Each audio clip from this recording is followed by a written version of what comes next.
Good morning, students. In our previous lecture, we have already discussed about structure organization in animals, and we have discussed that there are basically four types of tissue present in multicellular organism. Today, we are going to discuss about the modifications of these tissues. So now let us start with our lecture of today. Now let us start with our lecture, modifications of epithelial tissue. हम लोगों ने already epithelial tissue के बारे में पढ़ा है। अगर columnar और क्यूबॉइडल एपिथेलियल टिश्यू में सीलिया प्रेजेंट है, cilia on the free surface, they are called as ciliated epithelial tissues और सेल्स। कहने का मतलब यह है सीलिया जहाँ भी प्रेजेंट होगा वहाँ मूवमेंट होगा। मूवमेंट किसका होगा? फूड का होगा या फिर कोई भी जो पार्टिकल्स प्रेजेंट हैं, एयर प्रेजेंट हैं, वो मूव करेंगे। ठीक है, ये एक स्पेसिफिक डायरेक्शन में मूवमेंट होता है और यही वजह है वहाँ सीलिया प्रेजेंट होता है और इसी वजह से कहते हैं सीलिएटेड एपिथेलियल टिश्यूज है सर। ओके, ये जो सीलिएटेड एपिथेलियल टिश्यू है, चाहे वो कॉलमनर हो या क्यूबॉइडल हो, ये हॉलो ऑर्गन्स में ज़्यादातर इनर हॉलो ऑर्गन्स में प्रेजेंट होते हैं, जैसे कि ब्रोंकियोल्स एंड फैलोपियन ट्यूब। आप जानते हो ब्रोंकियोल्स क्या होते हैं? ब्रोंकियोल्स वो पार्ट होते हैं जो कि लंग्स में प्रेजेंट होते हैं। लंग्स के अंदर जो है प्राइमरी ब्रोंकस जब डिवाइड होता है सरफेस एरिया लंग्स की बढ़ाने के लिए, तो उस पार्ट को we called it as bronchioles. वहाँ ये सीलिएटेड एपिथेलियल सेल्स प्रेजेंट होते हैं, चाहे वो कॉलमनर हो चाहे वो क्यूबॉइडल एपिथेलियल सेल्स हो। फैलोपियन ट्यूब जो पार्ट होता है वो वेजाइना का पार्ट होता है। आप जानते हो फीमेल रिप्रोडक्टिव सिस्टम का पार्ट होता है, जो वेजाइना के बहुत क्लोज होता है। यूट्रस और वेजाइना एक साथ होते हैं, उसके बगल में फैलोपियन ट्यूब होता है। तो फैलोपियन ट्यूब जो होता है, यहाँ इसके अंदर की लाइनिंग्स में भी ये टिश्यूज प्रेजेंट होते हैं, सीलिएटेड एपिथेलियल टिश्यू, ताकि एग जो है या स्पर्म आपस में मूव करके फर्टिलाइज कर जाए। ये वो जगह है फैलोपियन ट्यूब जहाँ पे फर्टिलाइजेशन एक्चुअली होती है ना। ये जो आप डायग्राम देख रहे हैं इसमें अपने, ये देखिए यहाँ पे स्मॉल इंटेस्टाइन का डायग्राम है और आप ये देख रहे हो कि यहाँ पे जो सेल्स प्रेजेंट हैं ये सीलिएटेड कॉलमनर टिश्यू है। यहाँ पे ये देखिए, इस तरह का अगर कोई सेल हो तो सेल के ऊपर ये इस तरह की जो चीज़ें प्रेजेंट होती हैं, ये माइक्रोविलाई प्रेजेंट होती है। इनका एक ही काम है, सरफेस एरिया को बढ़ाना, सरफेस एरिया ताकि बढ़ जाए, और अगर सरफेस एरिया बढ़ जाएगा तो एब्जॉर्प्शन होगा। तो माइक्रोविलाई का ये जो माइक्रोविलाई है, ये छोटे छोटे सेल्स दिख रहे हैं, इसके ऊपर माइक्रोविलाई है। ये देखिए माइक्रोविलाई डायग्राम में दिख रही है और ये आपके जो सेल्स हैं ये सीलिएटेड कॉलमनर टिश्यूज यहाँ पर प्रेजेंट है।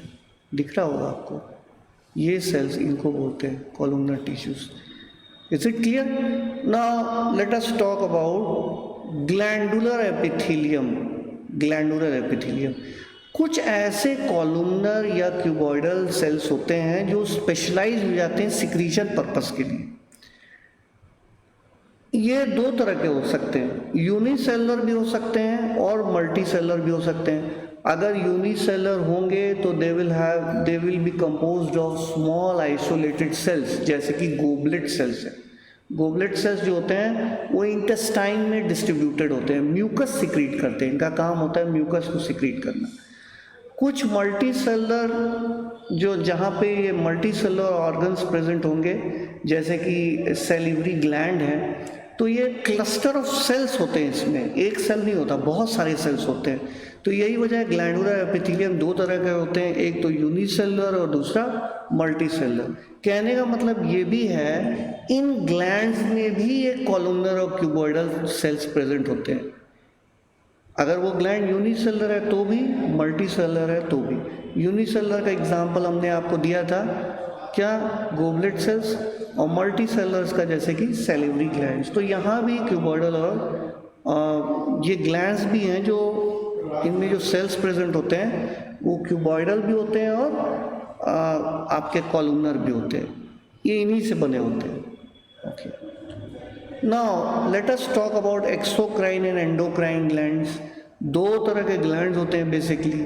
एक्सोक्राइन वो ग्लैंड्स होते हैं जिनमें, जैसे मान लीजिए अगर ये ग्लैंड है और ये डक्ट प्रेजेंट है।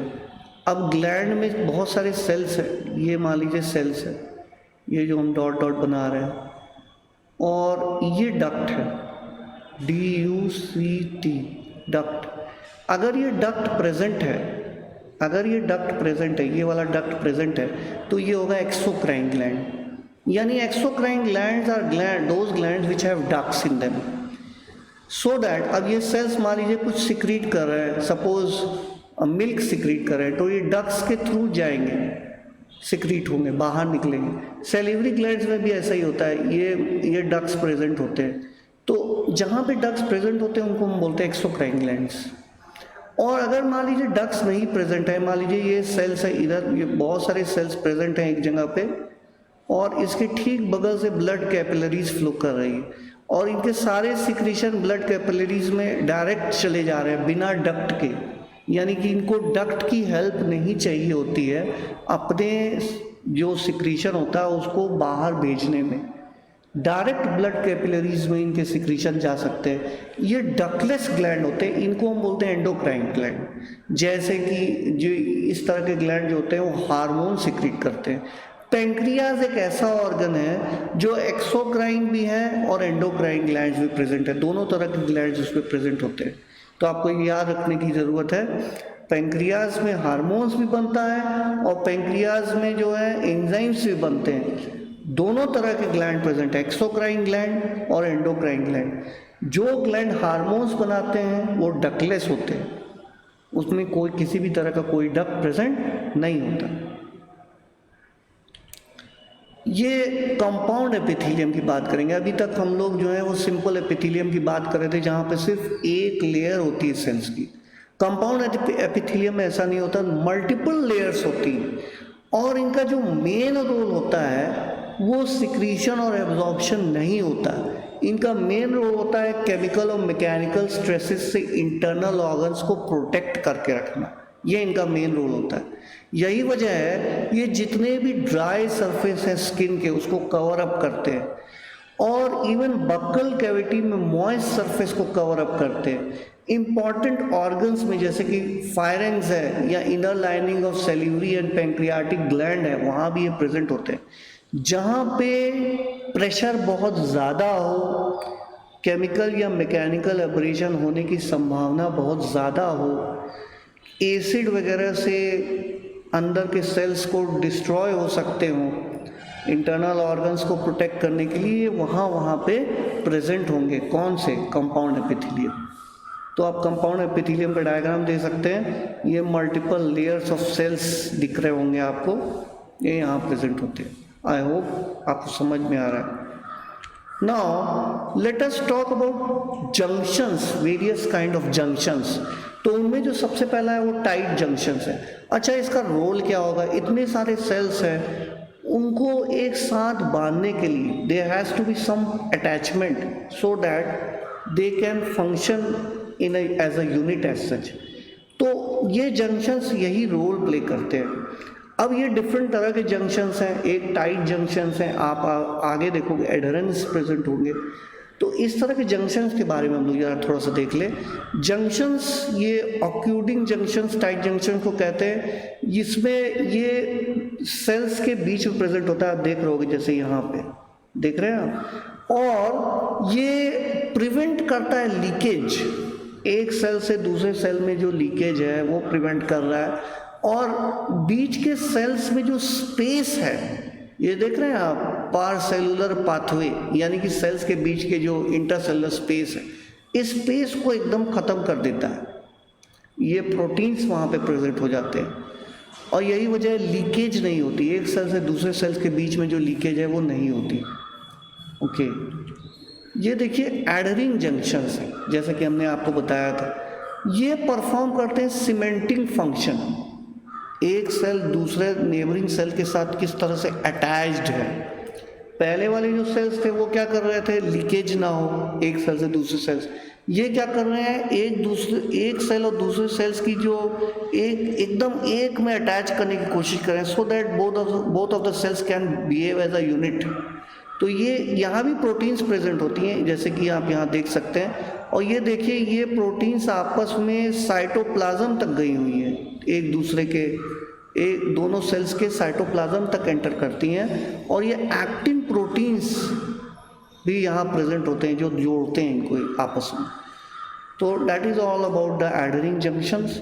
अब देखिए गैप जंक्शंस, कहीं कहीं सेल्स के बीच में गैप होना ज़रूरी है ताकि जो इंटरसेलुलर कम्युनिकेशन है वो हो सके। तो गैप जंक्शंस इसी को फैसिलिटेट करते हैं ताकि एक सेल दूसरे से कम्युनिकेट हो सके, एक सेल का साइटोप्लाज्म दूसरे सेल के साइटोप्लाज्म से कम्युनिकेट कर सके। तो आप देख सकते हो प्लाज्मोडेस्माटा प्रेजेंट होता है in between the plant cell, gap junction present होते हैं एनिमल सेल्स के बीच में, ये वही रोल प्ले करते हैं। Now let us talk about the home assignment. देखिए, state the structure and function of compound epithelium and write it function. ये बहुत आसान है, दोनों के बारे में आपको स्ट्रक्चर बताना है और उनके फंक्शंस के बारे में बताना है, जो हम लोग ऑलरेडी डिस्कस कर चुके हैं। व्हाट आर ग्लैंडुलर एपिथेलियम, ये आपको बताना है। कुछ सेल्स जो होते हैं जैसे कि फॉर एग्जांपल कॉलुमनर और क्यूबॉइडल सेल्स, वो स्पेशलाइज फंक्शंस परफॉर्म करते हैं, ग्लैंड बनाने के काम आते हैं। एक्सोक्राइन और एंडोक्राइन ग्लैंड्स के बारे में हमने डिटेल में आपको ऑलरेडी बता दिया है। वेरियस काइंड ऑफ जंक्शंस 3 तरह के होते हैं, उनके नाम आपको लिखने हैं, उनका रोल लिखना है। I hope you like my lecture. Thank you and have a nice day.